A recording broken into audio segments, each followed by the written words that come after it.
കഷായത്തിൽ കളനാശിനി കലർത്തി കാമുകനെ കൊന്ന കേസിൽ ഗ്രീഷ്മ വധശിക്ഷയ്ക്ക് വിധിക്കപ്പെട്ട് ജയിലിലാണ്. അപ്പീലിൽ വധശിക്ഷ ഒഴിവാക്കപ്പെടും എന്നാണ് പലരും പറയുന്നത്. ഇപ്പോൾ ഗ്രീഷ്മയുടെ ഈ ക്രൂര കൊലപാതകത്തിൻ്റെ കഥ സിനിമ ആയേക്കുമെന്നാണ് ചർച്ചകൾ. ഗ്രീഷ്മയായി കല്യാണി പ്രിയദർശൻ എത്തുമെന്നും ചില സൂചനകളുണ്ട്. കേരളത്തിലെ യഥാർത്ഥ സംഭവങ്ങളുടെ പശ്ചാത്തലത്തിൽ ഒരുക്കിയ കുറ്റാന്വേഷണ സിനിമകളിൽ ഒടുവിലത്തേതാണ് മമ്മൂട്ടി ചിത്രമായ കണ്ണൂർ സ്ക്വാഡ്. കാസർഗോഡ് നടന്ന സലാം ഹാജി കൊലപാതകവും അവരുടെ വീട്ടിൽ നടന്ന മോഷണവുമാണ് കണ്ണൂർ സ്ക്വാഡ് എന്ന സിനിമയ്ക്ക് പ്രചോദനമായത്. കേരളത്തിൽ നടന്ന കുപ്രസിദ്ധ കൊലപാതകങ്ങളും കവർച്ചകളും പശ്ചാത്തലമായി നിരവധി സിനിമകൾ ഇറങ്ങിയിട്ടുണ്ട്. 1982 കരിക്കൻ വില്ല കൊലപാതകം മദ്രാസിലെ മോൻ എന്ന പേരിലാണ് സിനിമയായത്. തിരുവല്ലയിൽ ദമ്പതികളെ പണത്തിനായി ബന്ധു കൊലപ്പെടുത്തിയ കേസാണ് കരിക്കൻ വില്ല കൊലപാതകം. ശശികുമാർ സംവിധാനം ചെയ്ത ചിത്രത്തിൽ രവീന്ദ്രൻ, മോഹൻലാൽ, തമ്പി കണ്ണന്താനം എന്നിവരായിരുന്നു അഭിനേതാക്കൾ. അക്കാലത്തെ മികച്ച ഒരു കുറ്റാന്വേഷണ സിനിമയായിരുന്നു ഇത്. 1982 ഇറങ്ങിയ ഒരു CBI ഡയറിക്കുറിപ്പ് എന്ന സിനിമ പോളക്കുളം പീതാംബരൻ കൊലക്കേസുമായി ബന്ധപ്പെട്ട് നടന്ന അന്വേഷണങ്ങളെ കൂട്ടുപിടിച്ചായിരുന്നു. വലിയ വിജയമായതിനെ തുടർന്ന് CBI പിന്നീട് ഒരു പരമ്പര തന്നെ പുറത്തു വന്നിരുന്നു. 1999 AK Sajan, AK Santhosh എന്നിവരെഴുതി K മധു സംവിധാനം ചെയ്ത ചിത്രമായിരുന്നു ക്രൈം ഫയൽ. സിസ്റ്റർ അഭയ കൊലക്കേസാണ് സിനിമയ്ക്ക് പ്രചോദനമായത്. സിസ്റ്റർ അമല എന്ന കേന്ദ്ര കഥാപാത്രമായി സംഗീത എത്തി. സുരേഷ് ഗോപി ആയിരുന്നു സിനിമയിലെ നായകൻ. പഴയ 1966 മറിയക്കുട്ടി കൊലക്കേസിൻ്റെ പശ്ചാത്തലത്തിൽ 2 സിനിമകൾ റിലീസ് ചെയ്തിരുന്നു. മാടത്തരുവി കൊലക്കേസും മൈനത്തരുവി കൊലക്കേസും. റാന്നിയിൽ മറിയക്കുട്ടി എന്ന വിധവയുടെ ജഡം വഴിവെക്കിൽ കണ്ട കേസാണിത്. 1967 ജൂൺ 2 സിനിമകളും തിയേറ്ററിലെത്തുകയും ഹിറ്റാകുകയും ചെയ്തു. കുഞ്ചാക്കോ സംവിധാനം ചെയ്ത മൈനത്തരുവി കൊലക്കേസിൽ ഷീലയും സത്യനുമായിരുന്നു നായകന്മാർ. PA തോമസ് സംവിധാനം ചെയ്ത മാടത്തരുവി കൊലക്കേസിൽ KP ഉമ്മറും ഉഷാകുമാരിയും പ്രധാന കഥാപാത്രങ്ങളായി.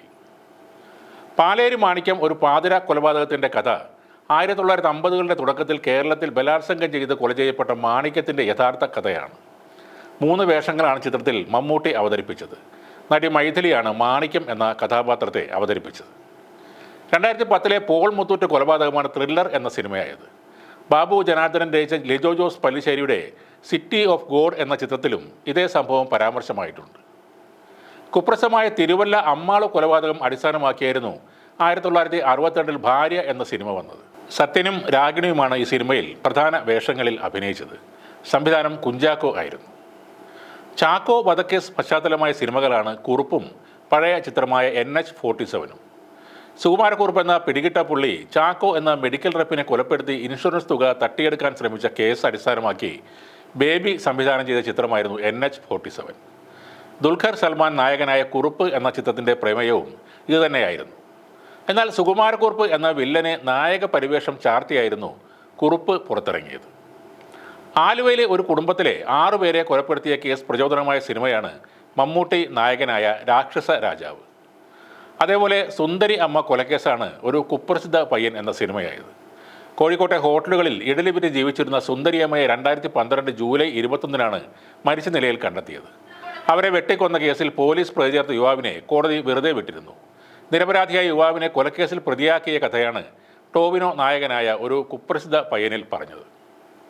2013 ആഗസ്റ്റ് 4 കാസർഗോഡ് തൃക്കരിപ്പൂർ സ്വദേശിയായ വ്യവസായി അബ്ദുൾ സലാം ഹാജിയുടെ വീട്ടിൽ അതിക്രമിച്ച് കയറിയ ഒരു സംഘം സലാം ഹാജിയെയും കുടുംബത്തെയും ആക്രമിച്ച് ബന്ധനസ്ഥരാക്കി കൊള്ള നടത്തുകയായിരുന്നു.